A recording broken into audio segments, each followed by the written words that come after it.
নবীজির উম্মতের প্রতি কেমন মায়া, কেমন দয়া। উম্মতের দ্বারা আঘাত পাওয়ার পরেও নবী উম্মতের জন্য বদদোয়া করেন নাই।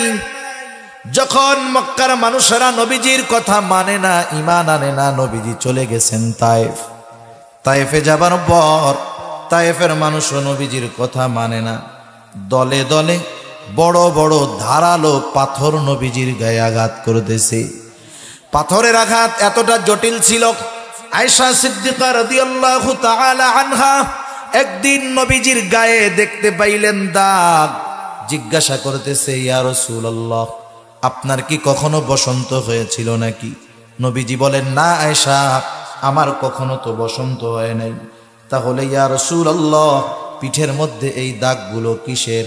নবীজি বললেন, আয়েশা, আমি যখন দ্বীনের দাওয়াত দেওয়ার জন্য তায়েফে গেলাম, তায়েফের মানুষ বুঝতে পারে নাই তারা আমাকে যে পাথর নিক্ষেপ করেছিল এই দাগ হলো তাদের পাথর নিক্ষেপের আঘাতের দাগ। এর দ্বারা কি বোঝা যায়? পাথর গর্ত হয়ে চোক্কা চোক্কা পাথর আঘাত লাগছে, ওটা ছিদ্র হয়েছে, গায়ে ক্ষত হয়েছে, রক্ত বের হয়েছে।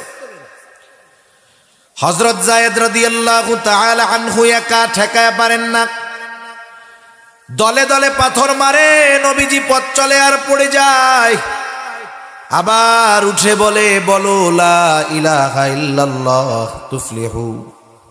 এ তায়েফবাসী বলো লা ইলাহা ইল্লাল্লাহ, সফল কাম হয়ে যাইবা, সফল হয়ে যাইবা। নবীজি পাথরের আঘাতে এতটা রক্তাক্ত হয়ে গেছেন, রক্ত গা ভিজে, জামা ভিজে, গা বেয়ে বেয়ে জুতার মধ্যে ঢুকে গেছে, রক্ত শুকায়া পায়ের সাথে জুতাটা আটকে গেছে। নবী অতিরিক্ত দুর্বল হয়ে গেছে। পড়ন্ত বিকালে নবীজি একটা আঙ্গুর বাগানের পাশে গিয়ে বিশ্রাম নিচ্ছে। ক্লান্ত শ্রান্ত দেহ, জিবরাইল আলাইহিস সালাম হাজির।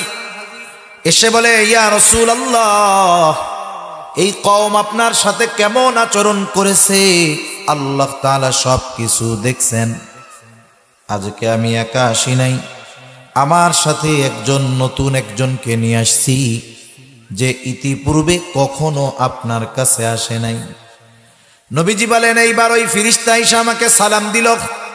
সালাম দেওয়ার পরে বলে, ইয়া রাসূলুল্লাহ, এই কওম আপনার সাথে কেমন আচরণ করেছে আপনার মালিক সব জানে। তিনি আমাকে আপনার কাছে পাঠিয়েছেন আপনার নির্দেশ মান্য করার জন্য, আদেশ পালন করার জন্য। আপনি যদি নির্দেশ দেন, দুই পাহাড় দিয়ে তায়েফবাসীকে এমনভাবে পিষে দেওয়া হবে যে এই জায়গায় যে একটা জনবসতি ছিল তার কোনো চিহ্ন থাকবে না।